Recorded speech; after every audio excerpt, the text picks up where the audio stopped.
এই অবিলম্বে মানুষ ঘোষকে বিজেপি ক্যান্ডিডেট থেকে নাম প্রত্যাহার করতে হবে। এই সুবিধাবাদ মানুষ ঘোষকে এই বাহিনী মাত্রাবাড়ি সরকারের টাকা নয়তো হওয়ার কাছে মানুষ ঘোষ চাই এই বাহিনী টাকা নয়তো হওয়ার কাছে বিজেপি পার্টি চাই।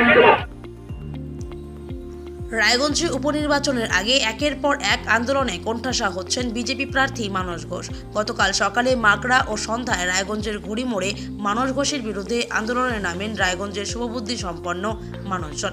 নাগরিক মঞ্চের ব্যানারে এই দিন তারা বিক্ষোভ দেখান। আজ একইভাবে রায়গঞ্জের বোগ্রাম মোড়ে সংগঠিত হয় আন্দোলন। এখানেও রায়গঞ্জের বুদ্ধিজীবী মানুষজন রাস্তায় টায়ার জ্বালিয়ে পথ অবরোধ করেন। তাদের অভিযোগ, মানস ঘোষ একজন দুর্নীতিগ্রস্ত মানুষ। একের পর এক দুর্নীতি করে গিয়েছেন তিনি, আর দুর্নীতি জালে পড়ে বঞ্চিত হয়েছেন সাধারণ মানুষ। যে সময় তিনি তৃণমূল কংগ্রেসে ছিলেন সেই সময় একের পর এক দুর্নীতি করেছেন। বিজেপি দলে যোগদান করার পর তাকে প্রার্থী করেছে বিজেপি, যা কোনোভাবেই মেনে নিতে চাইছেন না রায়গঞ্জের শুভবুদ্ধি সম্পন্ন নাগরিক। এই রাস্তা অবরোধ করে টায়ার জ্বালিয়ে আন্দোলন হচ্ছে, এটা হচ্ছে একটা জনবিক্ষোভ।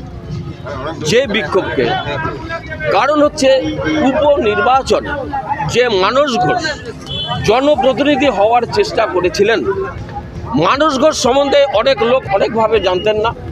মাকড়াবাড়ির যে শ্মশান ঘাটের পালপাড়ার 21-22 বর্ষের যে টাকা এসেছিল, উনি নিজে নারকেল ফাটিয়ে ওখানে উদ্বোধন করেছিলেন।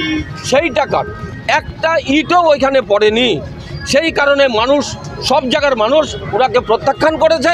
উনি তখন দল একের পর এক দল বদলিয়ে ওখানকার টাকা ফাঁক করে এলো তৃণমূল কংগ্রেসে। তৃণমূলের কিষাণ মান্ডির টাকা, তৃণমূলের পঞ্চায়েত সমিতির টাকা, টোটাল টাকা ফাঁক করে যখন দেখলো আর খাওয়ার কোনো জায়গা নেই, উনি বিজেপিতে আসলেন।